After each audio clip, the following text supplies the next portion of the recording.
చేయిస్తాం, విచారణ మళ్ళీ చేయిస్తాం. దానికి ఒక జాబితా మీకు అక్కడ రిజిస్టర్ పెట్టడం జరిగిందండి. స్కీమ్ వారీగా 4 టేబుల్స్ ఉన్నాయి, 4 రిజిస్టర్లు పెట్టడం జరిగింది.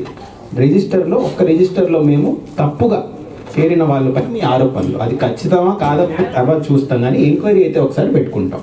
అదేమన్నా తేలితే జాబితా నుంచి తీయడం కూడా జరుగుతుంది. అనర్హుల్ని లిస్టులో రాకుండా చూసుకునే బాధ్యత అధికారులది. అలాగే అర్హులు అందరూ జాబితాలో ఉండాలని మా గట్టాలు.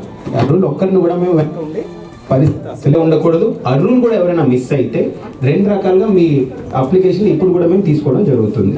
మొట్టమొదటిగా ప్రతి ఎంపీడీఓ కార్యాలయంలో, ప్రతి తహసీల్దార్ కార్యాలయంలో మన జిల్లాలో ప్రజాపాలన కేంద్రాలని ముందు కూడా మనం దరఖాస్తులు ఇచ్చాం, మీకు గుర్తే ఉంటుంది ఇంకా విడుదల చేసినప్పుడు. అలాగే మీరు దరఖాస్తులు ఇప్పుడు కానీ ఇవ్వచ్చు. తెల్ల కాగితం పైన మీ పేరు, మీ ఆధార్ నంబర్, ఏ స్కీమ్లో మీరు చేరాలనుకుంటున్నారో దాని గురించి రాసి ఒక తెల్ల కాగితం ఇచ్చిన మళ్ళీ ఎంక్వైరీకి మనం ఇప్పుడు మళ్ళీ తహసీల్దార్ కార్యాలయాలకి, ఎంపీడీఓ కార్యాలయాలకి ఎప్పుడన్నా కానీ మీరు ఇప్పుడు గ్రామ సభకు వచ్చారు, ఇక్కడ దరఖాస్తు ఇస్తారు వెళ్తారంటే సంతోషంగా వెళ్ళండి. పని ఉంది, చాలా తొందరగా నేను బయటకు వెళ్ళాలి, నాకు సమయం లేదనుకుంటే ఆఫీస్కి వెళ్ళి ఇవ్వండి. అక్కడ కూడా మేము దరఖాస్తు తీసుకోవడం జరుగుతుంది. గ్రామ సభకి రాని మిత్రులు ఎవరు ఉన్నా కానీ వాళ్ళని కూడా వెళ్ళి అక్కడ దరఖాస్తు ఇవ్వండి. ఖచ్చితంగా విచారణ చేసి అర్హులందరూ జాబితాలో చేరేలాగా చూసుకునే బాధ్యత మాది. రెండోది, ఇప్పుడు అక్కడ పెట్టిన లిస్టులో కూడా మీరు ఒకసారి లిస్టు చూసుకున్న తర్వాత అక్కడ అంగన్వాడీ టీచర్ మీకు పరిచయం ఉన్న వాళ్ళని అక్కడ పెట్టడం జరిగింది. వాళ్ళకు కూడా మీరు లిస్టులు ఇవ్వండి, వాళ్ళు రిజిస్టర్లో రాసుకొని మీరు దరఖాస్తు తీసుకెళ్తారు.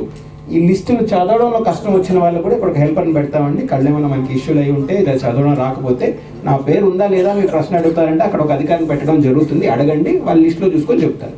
లేదంటే అపోహలకి పాల్పడకండి, నమ్మండి. ఖచ్చితంగా ఇది ప్రాథమిక జాబితా. ఇంత పెద్ద కార్యక్రమం పెట్టుకున్నప్పుడు ఖచ్చితంగా ఏదో ఒక జాబితాను తీసుకొని మీ ముందు రావాలి కదా. ఇదే ఫైనల్ అని అసలే అనుకోకండి, సరేనా?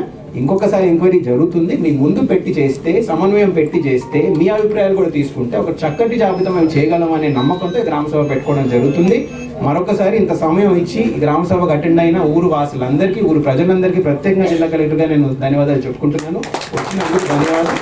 ఇప్పుడు లిస్టు ప్రకారం మీరు పనులు మొదలు పెట్టుకోండి. ఏమైనా కౌంటర్ కూడా యాక్టివేట్ చేయండి. నా ఒక రిక్వెస్ట్, మండలి స్పెషల్ ఆఫీసర్ గారు ఒక అధికారిని ఇక్కడ పెట్టి కొంచెం ఇష్యూలు ఉన్న వాళ్ళకి చర్యలు చెప్పడానికి అక్కడ పెట్టండి. ఓకే, మీరు స్టార్ట్ చేసి